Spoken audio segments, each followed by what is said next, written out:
La question est légitime. Aujourd'hui, les citoyens français ne se sentent plus vraiment proches des instances de l'État. En fusionnant les régions et ainsi en augmentant leur taille, ne va-t-on pas encore éloigner les citoyens de leurs dirigeants ? Ne va-t-on pas rendre l'expression politique de proximité encore plus utopique qu'elle ne l'est déjà ? Pour pallier à cette crainte, les membres actifs des 3 régions souhaitent la répartition des administrations sur tout le territoire, et non pas une centralisation sur une seule métropole. Vous pouvez utiliser ce que je préconise, 3 concepts vraiment appliqués à cet espace: déconcentration, décentralisation, territorialisation. Moi, je n'ai nullement l'intention de laisser le pouvoir au centre.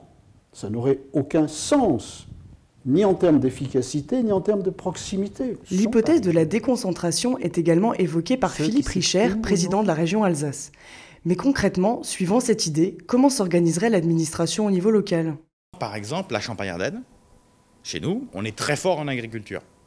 Donc mettons toutes ces directions agricoles à Châlons. Et puis disons, par exemple, je dis n'importe quoi, que tout le domaine culturel, même type de choses de la région, de l'État, etc., on le met à Metz. Et puis que je ne sais quel autre truc, on le met à Strasbourg.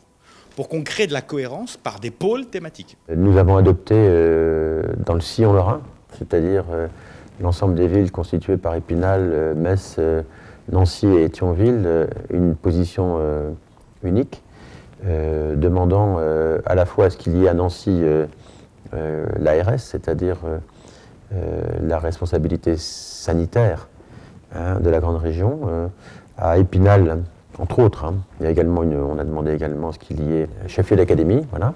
Il y a actuellement la Chambre régionale des comptes qui est à Épinal. On a demandé qu'elle soit maintenue à Épinal pour l'ensemble de la grande région. La volonté de tous est donc de ne pas laisser les territoires ruraux loin des villes et par conséquent des centres de décision. L'ensemble des compétences et l'organisation des différents pôles administratifs régionaux sera définie en 2016 après l'élection de la nouvelle Assemblée. En attendant, certains élus se veulent rassurants. La sauvegarde des départements préserverait la proximité des citoyens face au pouvoir politique.